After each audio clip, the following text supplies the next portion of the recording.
नमस्कार विद्यार्थी मित्रांनो, नोट्स इन मराठी या आपल्या शैक्षणिक यूट्यूब चॅनलवर तुमचे मनापासून स्वागत आहे. हो, नक्कीच. सर्वांचं स्वागत आहे. आजच्या या सखोल चर्चेत आपण एका अत्यंत प्रभावी आणि अंगावर काटा आणणाऱ्या साहित्यकृतीचा वेध घेणार आहोत. हो, खरं तर ही चर्चा खूपच रंजक होणार आहे. आजच्या चर्चेचा केंद्रबिंदू आहे प्रसिद्ध ग्रामीण साहित्यिक शंकर पाटील यांच्या लेखणीतून उतरलेली जनाबाई ही कथा. अगदी बरोबर. ही फक्त एका शेतात काम करणाऱ्या बाईची आणि सापाची गोष्ट नाहीये बरं का? नाही, अजिबात नाही. यातून उलगडणारं ग्रामीण जीवन आणि माणसाचा निसर्गाशी आणि स्वतःच्या गरिबीशी असलेला जो भयानक संघर्ष आहे ना, त्याचा आपण सविस्तर आढावा घेणार आहोत. आणि मला वाटतं ह्या कथेच्या प्रवासातून पुढे जात आपण भाषेच्या एका वेगळ्या वळणावरही जाणार आहोत. हो, ते व्याकरणाचे आणि वाक्प्रचारांचे धडे. होय, जिथे दैनंदिन जीवनातील म्हणी आणि विरामचिन्हांचा अत्यंत रंजक अभ्यास आपण करणार आहोत. साहित्याचा आणि भाषेचा असा एकत्रित अभ्यास करणं हा नेहमीच एक उत्तम अनुभव असतो. नक्कीच. मला नेहमीच असं वाटतं की शंकर पाटील यांच्या लेखणीचं वैशिष्ट्य हेच आहे की ते साध्या वाटणाऱ्या प्रसंगातून मानवी मानसिकतेचे अत्यंत गुंतागुंतीचे पदर उलगडून दाखवतात. खरंय. आजच्या या चर्चेतून हे प्रकर्षाने समोर येईल की जेव्हा मृत्यू प्रत्यक्ष समोर उभा असतो तेव्हा माणसाची भीती आणि पोटाची भूक यांच्यात नेमका कोणता संघर्ष होतो. हो, आणि तो संघर्ष पाहताना अंगावर शहारे येतात. आणि कथेतील घटना आणि त्यानंतर आपण जे भाषेचे धडे पाहणार आहोत ते ऐकताना जाणवेल की साहित्य आणि आपली रोजची भाषा या दोन्ही गोष्टी मानवी व्यवहाराचाच एक आरसा आहेत. अगदी. तर आपण कथेच्या अगदी पहिल्या दृश्यापासून सुरुवात करूया. लेखकाने आपल्याला एका विशिष्ट वातावरणात ओढून नेले आहे. हो, कथेची सुरुवात एका अत्यंत कष्टकरी आणि रांगड्या वातावरणातून होते. दुपारची वेळ आहे. कथेची प्रमुख पात्र असलेली जनाबाई नुकतीच उसाच्या फडातून काम करून बाहेर आली आहे. उसाच्या पात्याने तिचं अंग अक्षरशः कापले आहे. आणि घामामुळे ते ओरखडे आता भगभगत आहेत. अंगाची लाही लाही होत आहे. अशा वेळी कोणत्याही सामान्य माणसाची पहिली प्रतिक्रिया काय असेल? सरळ घरी जाणे आणि विश्रांती घेणे. बरोबर. पण जनाबाई तसे करत नाही. ती वाटेतल्या शेंगांच्या म्हणजे भुईमुगाच्या वावरात शिरते. कारण दिवस सोमवारचा आहे. हो, घरात पोरांना खायला काहीतरी असावं म्हणून 2 वेल उपटून नेले तर 4 शेंगा मिळतील आणि पोटाला थोडा आधार होईल, हा साधा पण अत्यंत अस्वस्थ करणारा विचार तिच्या मनात असतो. गरिबी माणसाला विश्रांतीची चैन करू देत नाही हेच यातून दिसतं. पण इथे लेखकाने एक अत्यंत कमालीचा विरोधाभास निर्माण केला आहे. तो निसर्गाच्या सौंदर्याचा ना? हो, एका बाजूला जनाबाईच्या शरीराला होणाऱ्या वेदना आणि तिच्या पोटाची भूक आहे आणि दुसऱ्या बाजूला निसर्गाचे अत्यंत विलोभनीय डोळे दिपवणारे सौंदर्य आहे. कसं वर्णन केलंय लेखकाने ते? गॅस बत्तीच्या प्रकाशात हिरवागार शालू झगमगावा तसे ते शेंगांचे वावर चमकत असते. त्या भुईमुगाच्या वेलांना आलेली पिवळी फुले एखाद्या वेलबुट्टीसारखी दिसत असतात. वाह, काय उपमा आहे! लेखकाने इथे हिरव्या पिवळ्या रेशमी धाग्यांचा एक रुमालच जणू खाली विणला होता अशी अतिशय सुंदर उपमा वापरली आहे. निसर्ग आपल्या स्नादात सुंदर असतो. त्याला माणसाच्या दुःखाची किंवा संघर्षाची कोणतीही जाणीव नसते. अगदी. ती स्त्री तिथे स्वतःच्या हातांनी घाम गाळून काढलेल्या कशिद्याकडे बघत उभी आहे, पण तिला त्या सौंदर्याचा आस्वाद घेण्याची सवड नाही. कारण तिच्या डोक्यात फक्त मुलांच्या भुकेचा विचार सुरू आहे. हा विरोधाभास खरोखरच अस्वस्थ करणारा आहे. निसर्गाचे सौंदर्य आणि मानवी लाचारी या एकाच नाण्याच्या 2 बाजू इथे दिसतात. आणि याच शांत वातावरणात अचानक एक थरारक नाट्य सुरू होते. हो, तो आवाज. जनाबाई त्या शेंगांच्या वावरात उभी असतानाच एकाएकी एक मोठा विचित्र आवाज येऊ लागतो. भर दुपारची वेळ आणि निर्भर आकाश. हो, आणि रॉ रॉ रॉ असा एखाद्या विमानासारखा मोठा आवाज घुमू लागतो. आवाजाची ही अनिश्चितता माणसाच्या मनात सर्वात मोठी भीती निर्माण करते. ती वर आकाशात बघते तर तिथे काहीच नसतं. नुसतं कोरडं निळेभोर आकाश पसरलेलं असतं. एक चिटपाखरू सुद्धा तिथे दिसत नाही. तरीही तो रॉ रॉ आवाज वाढतच असतो आणि तो अधिकाधिक जवळ येत असल्याचा भास होतो.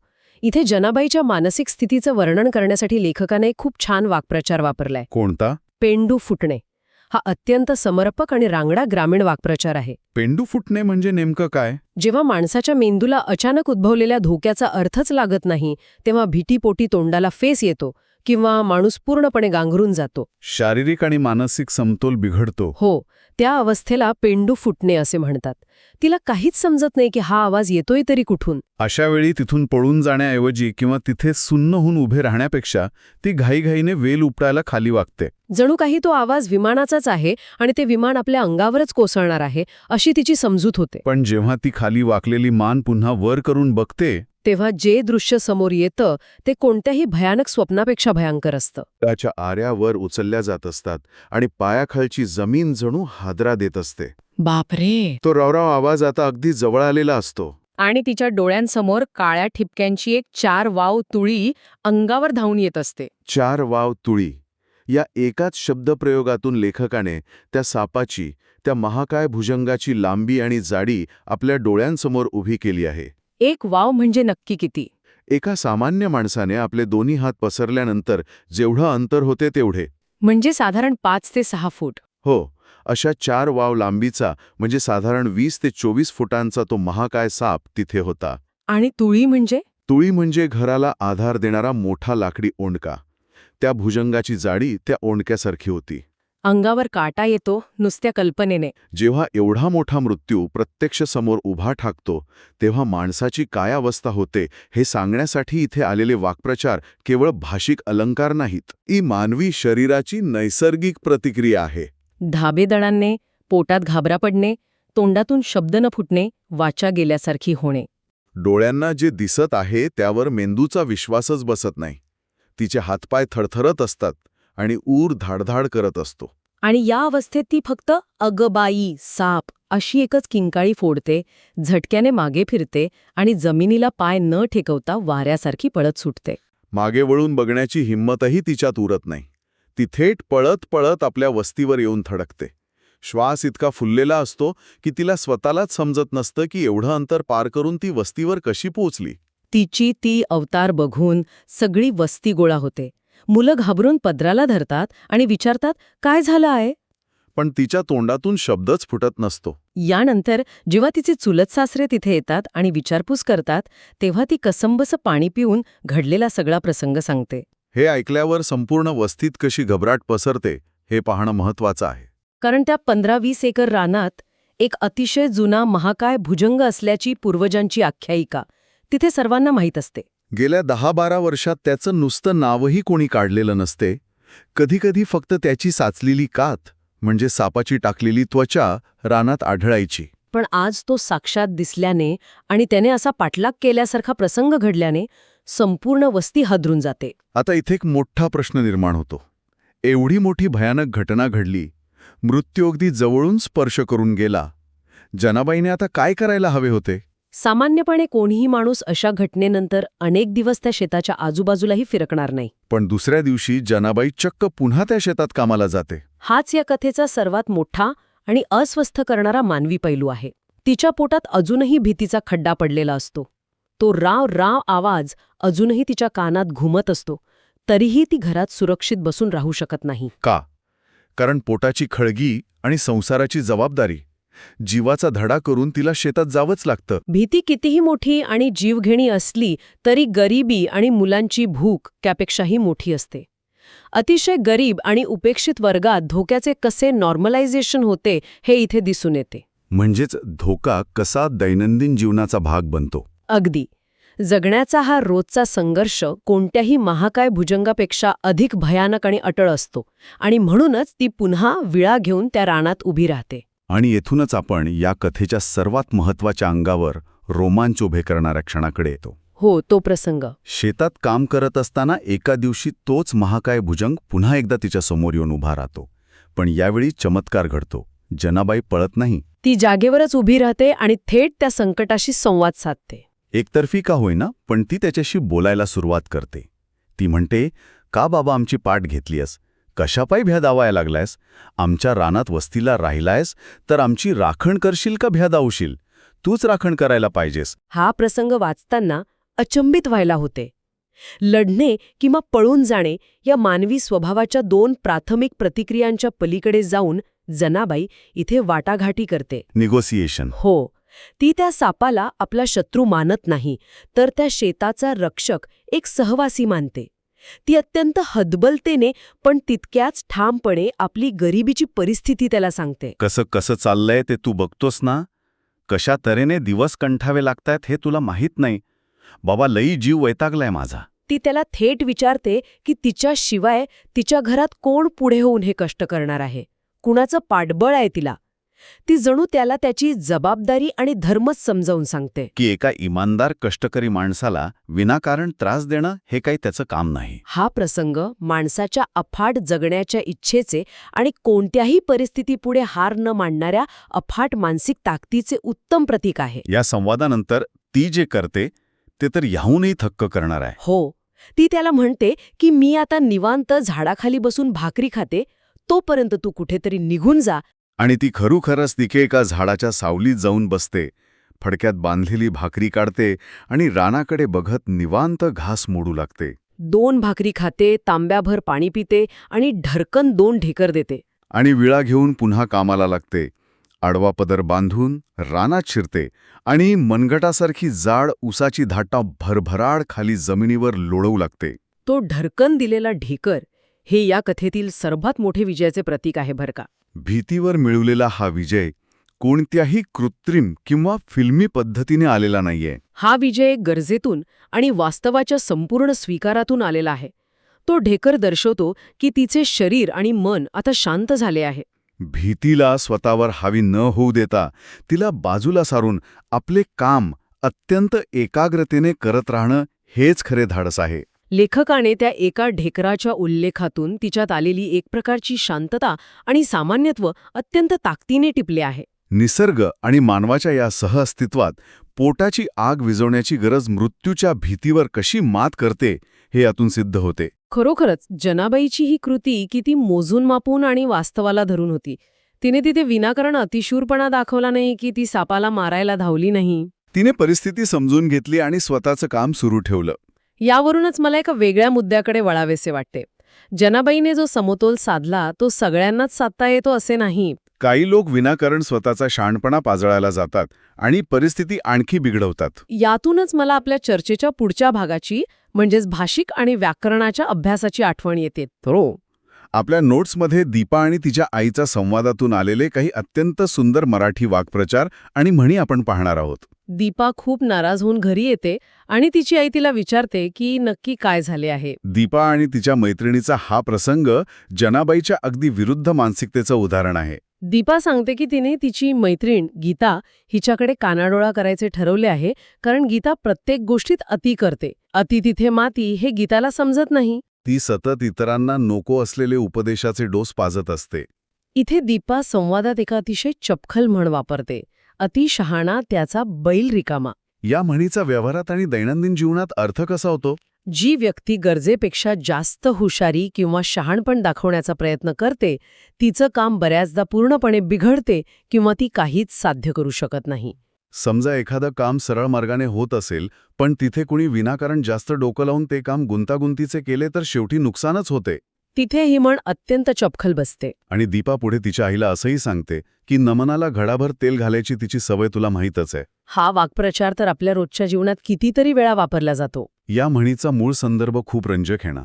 हो, पूर्वीच्या काळी कोणत्याही कार्यक्रमाची किंवा नाटकाची सुरुवात नमन म्हणजेच प्रार्थनेने व्हायची. त्यासाठी दिव्याला तेल लागायचे. पण मुख्य कार्यक्रमापेक्षा जर कोणी त्या सुरुवातीच्या प्रार्थनेसाठीच मडकेभर किंवा घडाभर तेल ओतून वाया घालवले तर मुख्य कार्यक्रमाला काय उरणार? यावरून ही म्हण रूढ झाली. जेव्हा एखादी व्यक्ती मुख्य मुद्द्यावर येण्याआधी खूप फापट पसारा लावते, अकारण पालहाड लावते किंवा केवळ प्रस्तावनेलाच खूप वेळ घेते, तेव्हा नमनाला घडाभर तेल असे म्हटले जाते. आणि गीताच्या याच सवयीमुळे दीपा म्हणते की हल्ली सगळ्या मैत्रिणी तिच्यापासून 4 हात लांब राहतात. 4 हात लांब राहणे म्हणजेच जाणीवपूर्वक एखाद्या व्यक्तीपासून किंवा परिस्थितीपासून सुरक्षित अंतर ठेवून वागणे, दूर राहणे. भाषेचा हा असा स्वाभाविक वापर कोणत्याही संवादाला किती जिवंत आणि परिणामकारक बनवतो हे यातून दिसून येते. अंतर ठेवण्याची किंवा लांब राहण्याची ही जी संकल्पना आहे ती फक्त माणसांच्या नात्यातच नाही तर लेखनातही असते. आणि याच अनुषंगाने आपण एका अत्यंत महत्त्वाच्या व्याकरणविषयक मुद्द्यावर चर्चा करणार आहोत. विरामचिन्हे. विशेषतः संयोग चिन्ह आणि अपसारण चिन्ह या 2 चिन्हांमधील फरक. दिसायला ही दोन्ही चिन्हे एका लहान आडव्या रेषेसारखीच दिसतात, पण त्यांचा प्रत्यक्ष वापर आणि त्यांची लांबी यात खूप मोठा आणि महत्त्वाचा फरक आहे. लेखनाच्या बाबतीत हा अतिशय सूक्ष्म पण अत्यंत महत्त्वाचा मुद्दा आहे. बऱ्याचदा लिहिताना यात गल्लत होते. संयोग चिन्ह हे आकाराने लहान असते आणि ते प्रामुख्याने 2 शब्द जोडण्यासाठी वापरले जाते, जसे की विद्यार्थी भांडार, प्रेम विवाह, सुख-दुःख किंवा आई-वडील. 2 वेगळ्या शब्दांचा संयोग करताना याचा वापर होतो. दुसरे एक महत्वाचं कारण म्हणजे लिहिताना ओळीच्या शेवटी जर एखादा शब्द अपुरा राहिला आणि तो पुढच्या ओळीत घ्यायचा असेल, तरीही आपण पहिल्या ओळीच्या शेवटी तिथे संयोग चिन्ह देतो. आणि याची लांबी तुलनेने नेहमीच कमी असते. मग अपसारण चिन्ह किंवा डॅश कधी वापरायचा? तो तर दिसायला जवळपास सारखाच असतो. अपसारण चिन्ह हे संयोग चिन्हापेक्षा थोडे जास्त लांब असते आणि त्याचा उद्देश शब्द जोडणे हा नसून विचारांना एक विशिष्ट वळण देणे हा असतो. हे कोणत्या कारणांसाठी वापरले जाते? 2 मुख्य कारणांसाठी. पहिले म्हणजे जर आपल्याला एखाद्या गोष्टीचं स्पष्टीकरण द्यायचे असेल किंवा अधिक माहिती जोडायची असेल. उदाहरणार्थ, ती मुलगी जिने त्या आजीला मदत केली, तिला आज बक्षीस मिळाले. इथे जिने त्या आजीला मदत केली हे स्पष्टीकरण देण्यासाठी अपसरण चिन्ह वापरले आहे. आणि दुसरे अत्यंत महत्वाचे कारण म्हणजे बोलता बोलता जर आपली विचारमालिका अचानक तुटली किंवा आपण एकदम थांबलो, तर तिथे हे चिन्ह दिले जाते. जसे की मी तिथे गेलो होतो पण. इथे वाक्य अपूर्ण राहिले आहे, विचार तुटला आहे. जणू काही जनाबाईला सापाला बघून जो अचानक धक्का बसला आणि तिची विचारमालिका थांबली, तसाच हा व्याकरणातील थांबा आहे. हा सूक्ष्म पण अत्यंत महत्वाचा फरक प्रत्येकाने लक्षात ठेवायला हवा. नक्कीच. आजच्या या सखोल चर्चेचा आता सारांश मांडण्याची वेळ आली आहे. आज आपण एकाच सत्रात साहित्य आणि भाषा यांचे एक अप्रतिम संयोजन अनुभवले. शंकर पाटील यांच्या जनाबाई कथेच्या माध्यमातून माणसाची भयानक परिस्थितीशी जुळवून घेण्याची ताकद आपण पाहिली. पोटाच्या भुकेपुढे मृत्यूची भीती कशी दुय्यम ठरते आणि निसर्गाचे रौद्र व सुंदर रूप यांचे आपण दर्शन घेतले. त्याचबरोबर दैनंदिन संवादाला धारदार बनवणाऱ्या अतिशहाणा त्याचा बैल रिकामा, नमनाला घडा भरतेल यासारख्या म्हणी आपण पाहिल्या. आणि भाषेला योग्य वळण देणाऱ्या संयोग चिन्ह व अपसारण चिन्हांचा अभ्यासही आपण केला. साहित्य आपल्याला जगायला शिकवते आणि व्याकरण आपल्याला ते जगणे अचूकपणे मांडायला शिकवते. या सर्व प्रवासाच्या शेवटी एका वेगळ्या आणि सखोल प्रश्नावर विचार करणं गरजेचं वाटतं. कोणता प्रश्न? जनाबाईने ज्या रांगड्या वातावरणात त्या भयानक मृत्यूचा सामना केला आणि दुसऱ्या दिवशी पुन्हा ती त्याच शेतात कामाला उभी राहिली, ही तिची परिस्थितीशी लढण्याची आदिम ताकद होती. बरोबर. आजच्या आपल्या आधुनिक, अत्यंत सुरक्षित आणि सुखसोयींनी युक्त असलेल्या जगात आपण माणसांनी ही आदिम ताकद आणि सहनशीलता कुठेतरी गमावून तर बसलो नाही ना? विचार करण्यासारखी गोष्ट आहे. आज लहानशा संकटाने किंवा साध्या अपयशानेही माणसाचे मानसिक संतुलन बिघडते. आधुनिक सुरक्षेच्या कवचाने माणसाला आतून कमकुवत केले आहे का? जनाबाईला सापाशी सहअस्तित्व टिकवता आले, पण आजच्या माणसाला साध्या अडचणीशी जुळवून घेणं इतकं कठीण का जाते? आधुनिकतेने दिलेली सुरक्षितता ही वरदान आहे की त्याने आपली नैसर्गिक लढण्याची क्षमताही राहून घेतली आहे, यावर नक्की विचार व्हायला हवा. हा खरोखरच अस्वस्थ करणारा आणि आत्मपरीक्षण करायला लावणारा विचार आहे. आजच्या आधुनिक सुरक्षेच्या काळात आपण आपली मूळ मानसिक कणखरता तपासून पाहण्याची गरज आहे. याच एका अत्यंत महत्त्वाच्या आणि नव्या विचारासोबत आपण आजच्या या सत्राची इथेच सांगता करूया.